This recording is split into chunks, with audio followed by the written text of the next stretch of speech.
Hello दोस्तों, कैसे हैं आप सब। स्वागत है आप सभी का कॉमिक वर्ल्ड चैनल पर। तो चलिए दोस्तों, शुरू करते हैं राज कॉमिक्स में परमाणु सीरीज़ की अगली कॉमिक्स, कांच का परमाणु। संजय गुप्ता पेश करते हैं कांच का परमाणु। लेखक हनीफ अजहर, संपादन मनीष गुप्ता, चित्रांकन मनु। हम जैसे इंसानों की बात ही कुछ और है। जो ठान लिया उसे पूरा कर कर ही दम लेते हैं, चाहे इसके लिए रास्ते में आई अड़चनों को किसी भी तरह से क्यों ना हटाना पड़े। प्रोफेसर कमल कुमार का अपहरण मैं करके ही रहूँगा, चाहे इसके लिए प्रोफेसर के भांजे इंस्पेक्टर विनय को अपने रास्ते से हटाना पड़े। लेकिन मैं फ़िलहाल कोई भी हंगामा करने के पक्ष में नहीं हूँ। और फिर कहावत है कि सब्र का फल मीठा होता है, इसलिए मुझे करना है इंतज़ार, सही मौके का इंतज़ार। मामा जी, आप फिर रुक गए। बस विनय, तुम्हारी ज़िद मुझे यहाँ तक तो ले आई है, लेकिन अब मेरी भी ज़िद है कि मैं यहाँ से आगे नहीं जाऊँगा। मैं अंदर जाकर उस औरत का मुंह भी नहीं देखना चाहता विनय, जो कभी मेरी पत्नी हुआ करती थी। लेकिन क्यों? Please Vinay, try to understand. हार माननी ही पड़ी विनय को। ओके मामा जी, आप यहीं रुकिए, मैं अंदर होकर आता हूँ। मैं आपको ज़्यादा परेशान करना नहीं चाहता मामा जी, लेकिन आपको मेरी ज़िद के आगे झुकना ही पड़ेगा। प्रोफेसर को बाहर ही खड़ा छोड़कर विनय अंदर पहुँचा। हेलो मामी जी, अब तबीयत कैसी है? मैंने तुम्हें पहचाना नहीं। ओह, हमारी प्यारी मामी हमें भूल गई। चलो याद दिलाते हैं। एक छोटा बच्चा हुआ करता था, बहुत शरारती और नटखट। चॉकलेट बहुत खाता था। चॉकलेट खाते खाते उसे अपने हाथ गंदे कर लेने की बुरी आदत थी। उसकी मामी उसे इसलिए डांटती, लेकिन वह अपने गंदे हाथ मामी के चेहरे पर रगड़ देता और भाग खड़ा होता। ये तो तुम मास्टर विनय की बात कर रहे हो। वही मास्टर विनय अब इंस्पेक्टर विनय बन गया है और आपके सामने खड़ा है। विनय? तू तू विनय? भावनाओं के तूफान ने आंखों में आंसुओं की बाढ़ ला दी। मेरे बच्चे, सचमुच भूल गई थी मैं तुझे और देवता स्वरूप अपने पति को। और ये सब मैंने किया रतन डागा और उसकी दौलत के मोहजाल में फंसकर। अंधी हो गई थी मैं उन दिनों, मेरे मति मारी गई थी। क्या? ये तुम क्या कह रही हो शोभा? वही जो तुमने सुना है प्रोफेसर कमल कुमार। मैं तुम्हें हमेशा के लिए छोड़कर जा रही हूँ, क्योंकि तुमसे ना मुझे कभी पति का प्यार मिला है और ना दौलत। तुम पैसा नहीं कमा पाए, जबकि ये प्रोफेसर डागा भी है। कभी वह तुम्हारा असिस्टेंट हुआ करता था, लेकिन आज वह ना केवल एक बहुत बड़ी लैब का मालिक है, बल्कि लाखों करोड़ों में खेल रहा है। और मुझे इन सब की ज़रूरत है, इसलिए मैं तुम्हें छोड़कर डागा के पास रहने जा रही हूँ। शोभा रुको, मेरी बात तो सुनो।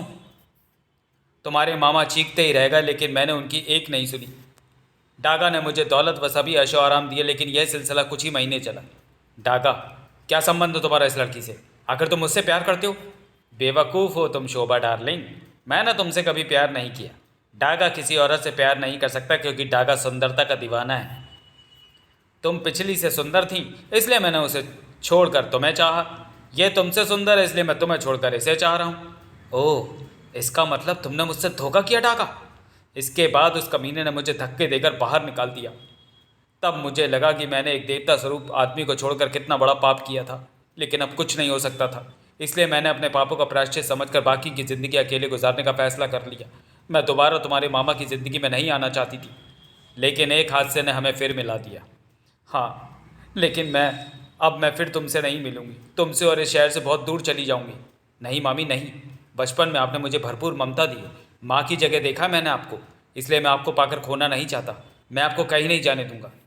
आप अपनी गलती पर पछता रही हैं, ये जानकर मामा जी आपको ज़रूर माफ़ कर देंगे। मामा जी बाहर ही खड़े, मैं उन्हें लेकर आता हूँ। प्रोफेसर को लेने विनय बाहर आया तो वह हैरान रह गया। मामा जी को मैं यहीं छोड़ कर गया था, कहाँ चले गए? बाहर। कौन हो तुम? क्या चाहते हो? मैं हूँ मिस्टर रसायन।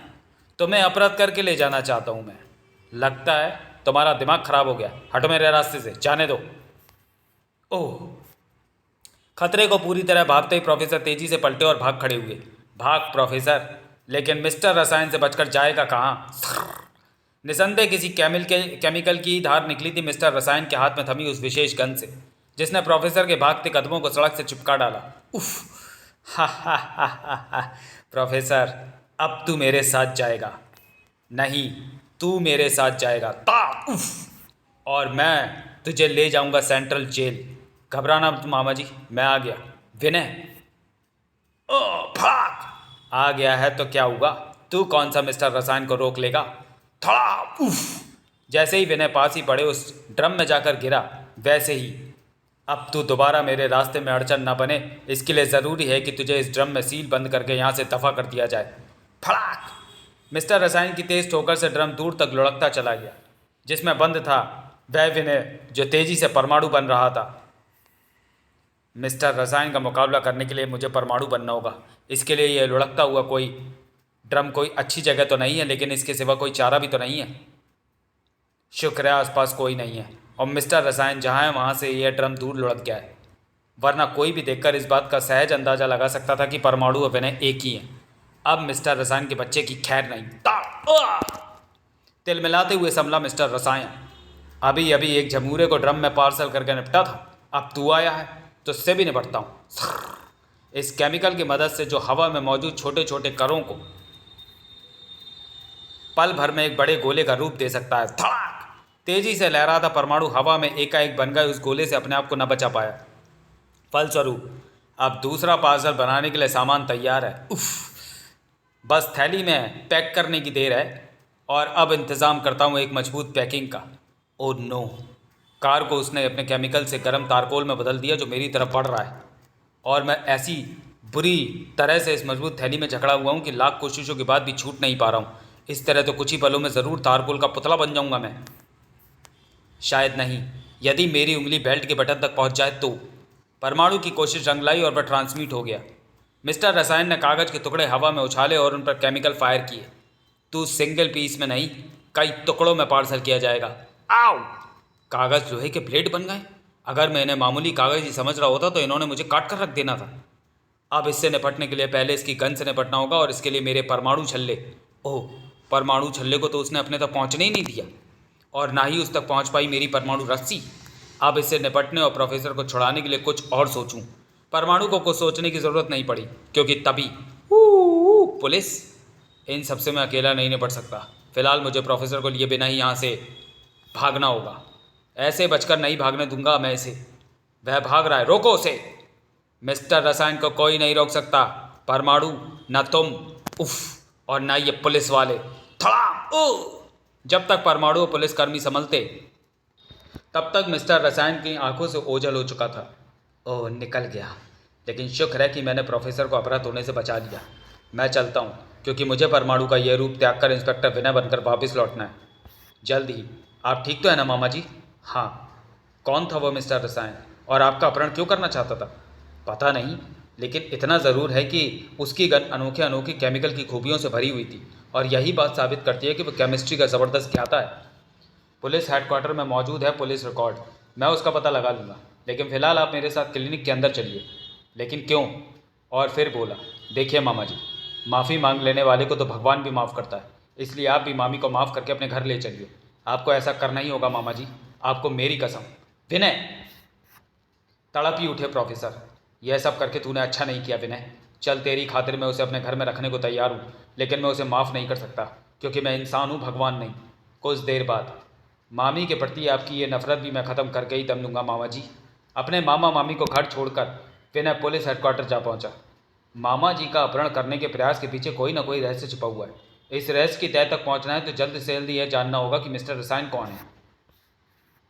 मिस्टर रसायन, आल्टर ईगो, कुपेश, occupation professional criminal, qualification master of chemistry, marital status single, known relatives sister deceased, height 5'5", eyes black, hair black, base of operation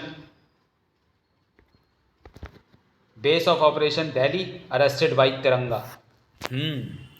तो ये वो मिस्टर रसायन है जो तिरंगा के हाथों मात खाकर जेल पहुंचा था और जेल ब्रेक करके भाग निकला।